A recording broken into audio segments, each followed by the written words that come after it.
How often do you work out? 5-6 days a week.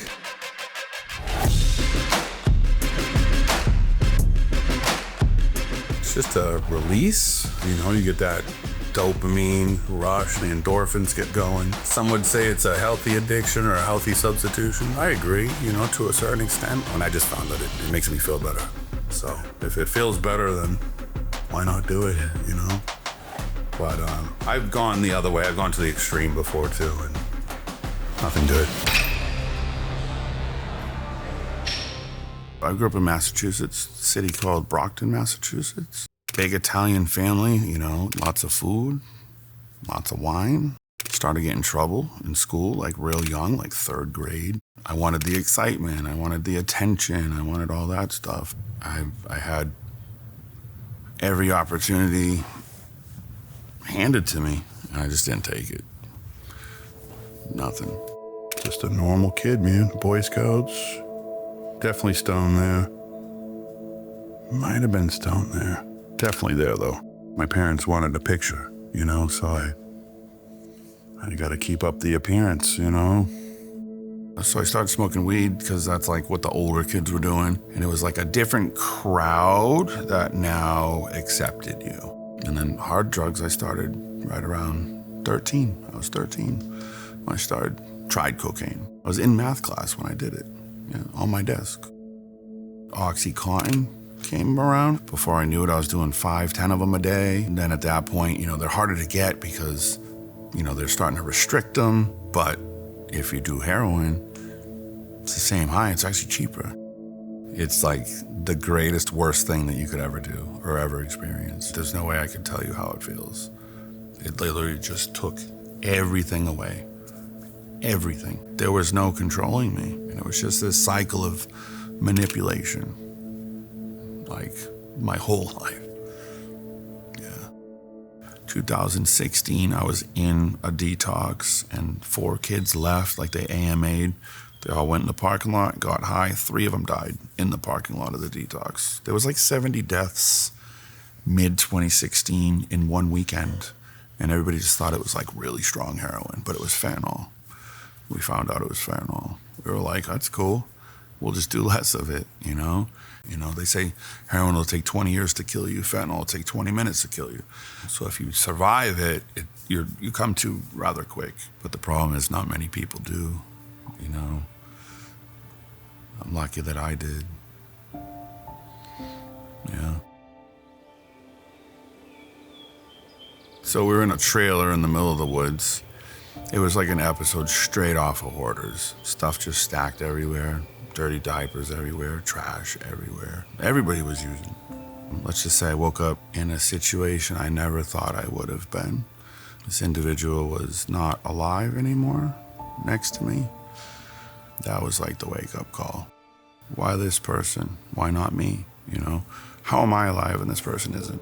And in the meantime, I'm like in plain view public, like shooting up on the train, trying to not be here anymore. And it didn't work. Like, nothing happened. I couldn't do it my way anymore. It's not working, I'm 25 years of drinking and drugging. I was sick of it.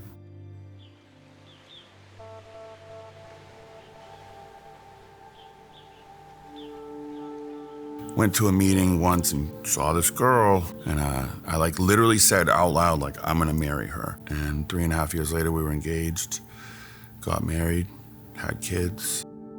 She got off probation, and I remember we had a conversation. I was like, so what now? She was like, well, what do you want to do? And I literally said, I have never shot heroin. And she goes, let's go.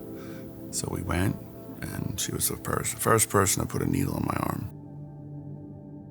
She was diagnosed with MS, so she was wheelchair bound. So, I did everything I could, in my power to provide financially, emotionally, physically. So I needed to make money, so I started bartending.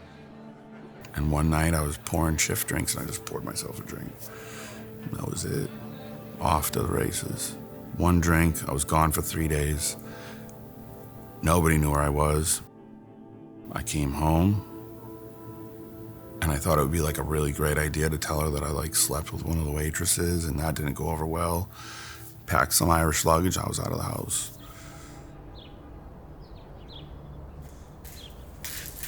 I know, usually it's chicken or ground turkey. Or like lean ground beef or something, but they had to be cooked. Can't let them go to waste. You just hit a milestone with your sobriety, right? Oh yeah, 7 years on the 21st. My longest of like working a constant, honest program. I've had time before, but I was never as recovered as I am now. One day at a time, you know, so. My first thing I did when I came to Fresno was go to a meeting. One day, Danny showed up from treatment. He was in treatment in Hanford. We talked and we just kind of hit it off.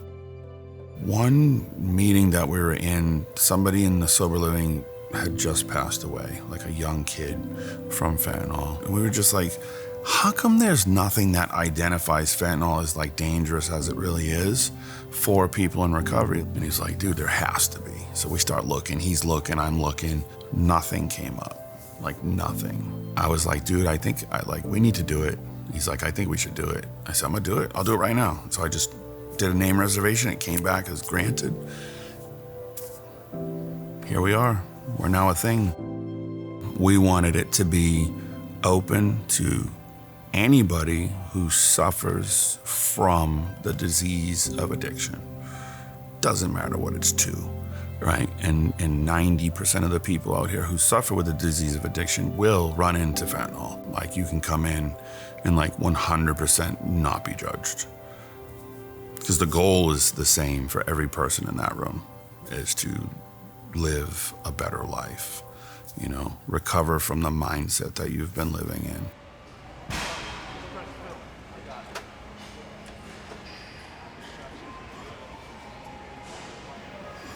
Taking recovery calls at the gym. It's what I do. Somebody stuck in Sacramento wants to come back for treatment, so try to help them.